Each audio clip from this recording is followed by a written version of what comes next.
Do you think I'm beautiful? What did you notice?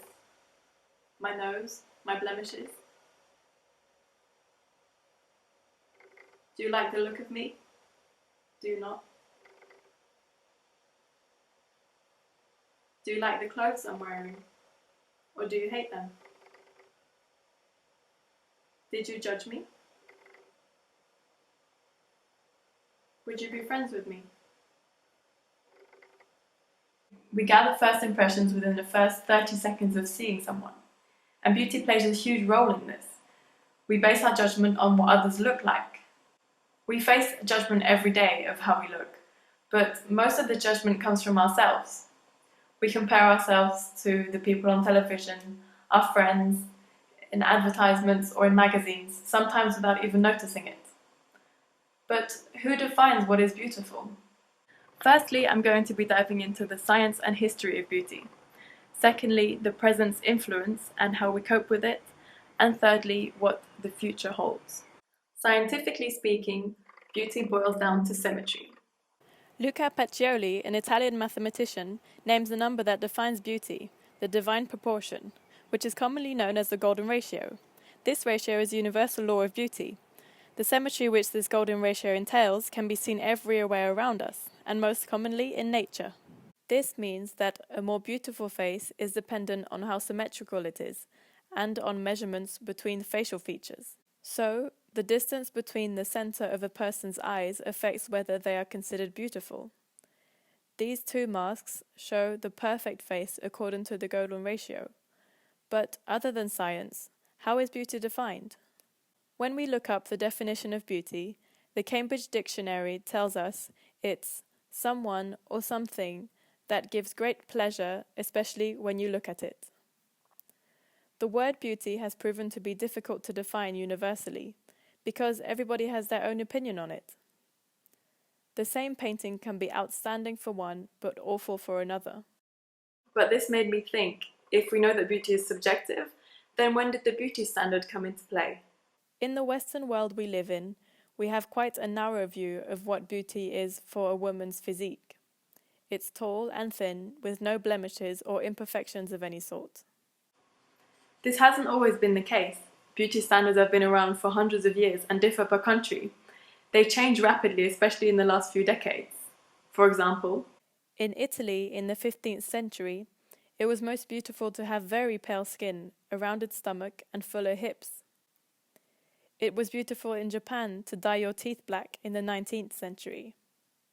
Foot binding in Chinese cultures dates back to the 10th century, when young girls were forced to bind their feet in order to be most desirable to marry. Large feet were despised and considered low class and grotesque.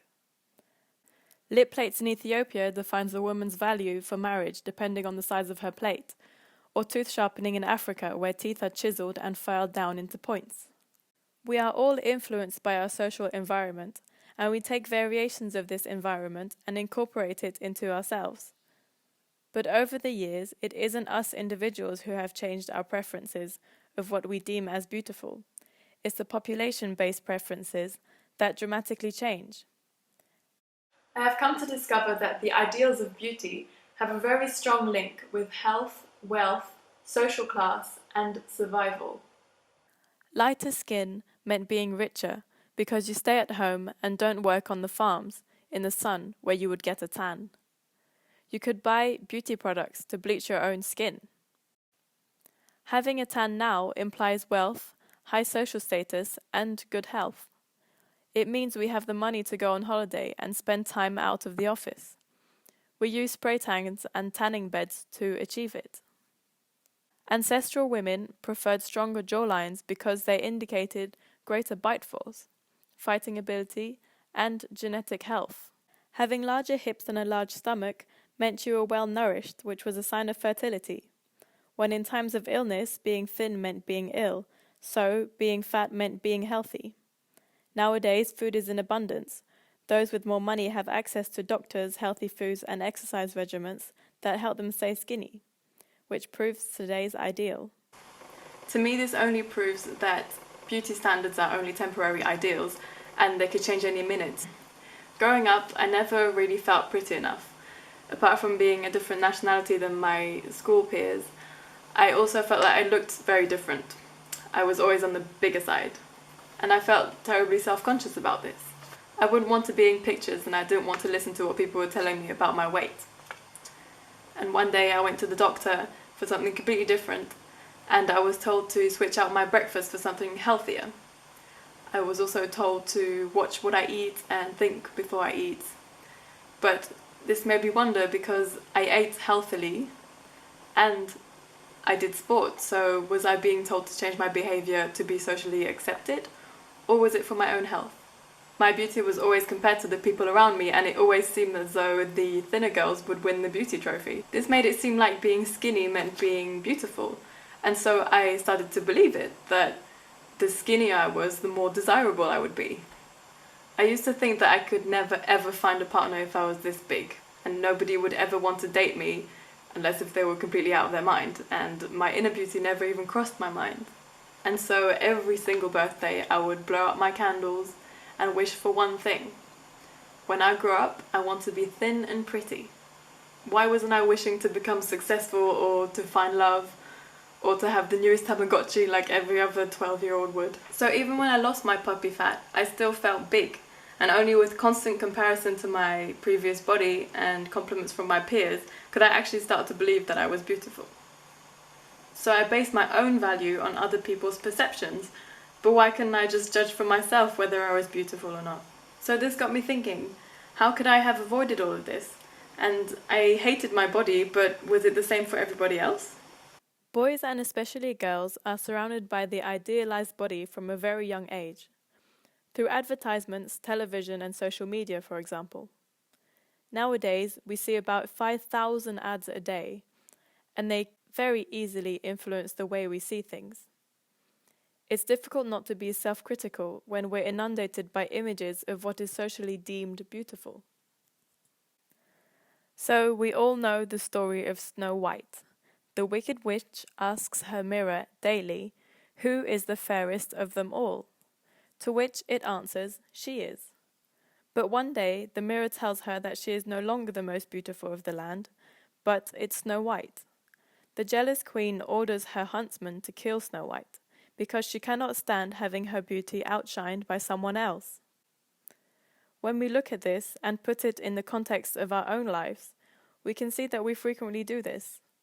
We become jealous and self-deprecating by comparing ourselves to the people around us. The media indeed plays a role in what we consider beautiful. It tells us what being beautiful means, how it looks. It sells us the beauty standard. We can spend all day on our phones looking at social media, but the people we see only show the best angles of themselves, along with editing and filters.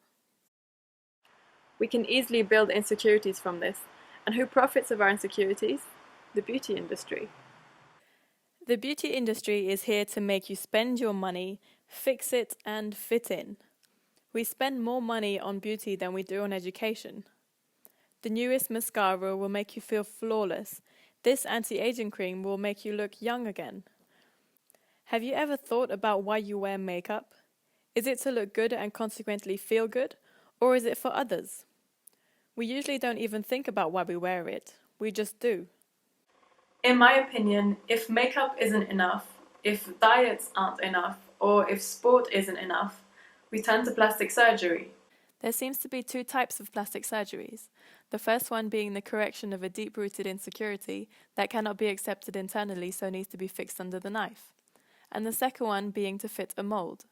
We can get tummy tucks, breast implants, butt implants, rhinoplasties, eyebrow lifts, muscle enhancements, facelifts. The list goes on and on. It can be a tool to reach the standard. But the question is, who is this helping? Is this helping the individual, or is it only making the beauty standard more powerful and present? Such things as Photoshop also play a role in how we see beauty. Models in magazines have got it all: symmetry, large eyes, flat stomachs, perfect lips, smooth skin. But these people are taken over by artists who can manipulate that image into something you can never find in nature. We know that images are being photoshopped, but videos are too.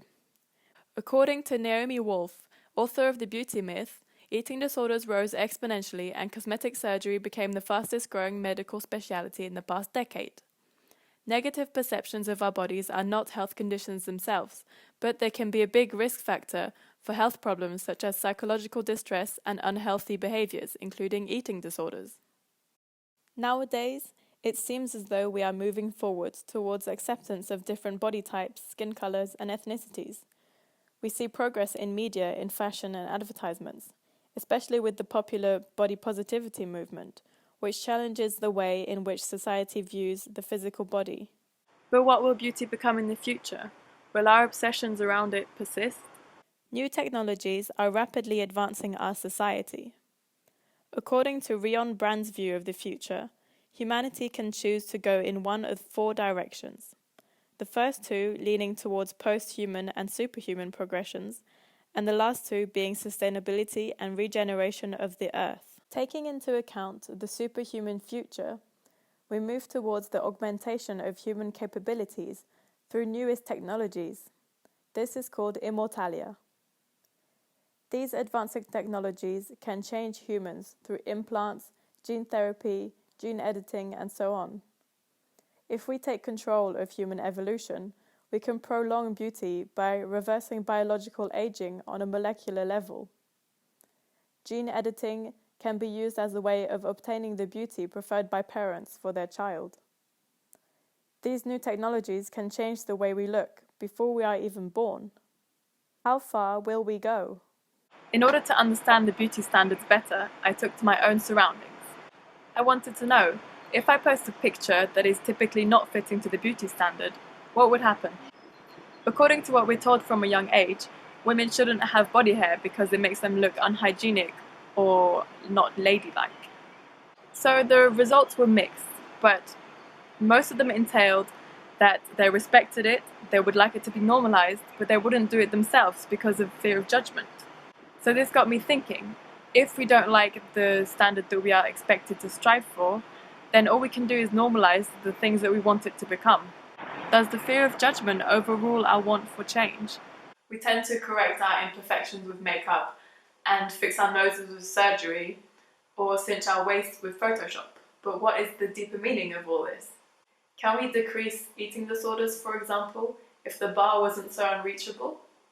It's important to see ourselves in this and how we can avoid negative connotations to our own body. But the problem itself stems from outside of us. We aren't born hating our own body.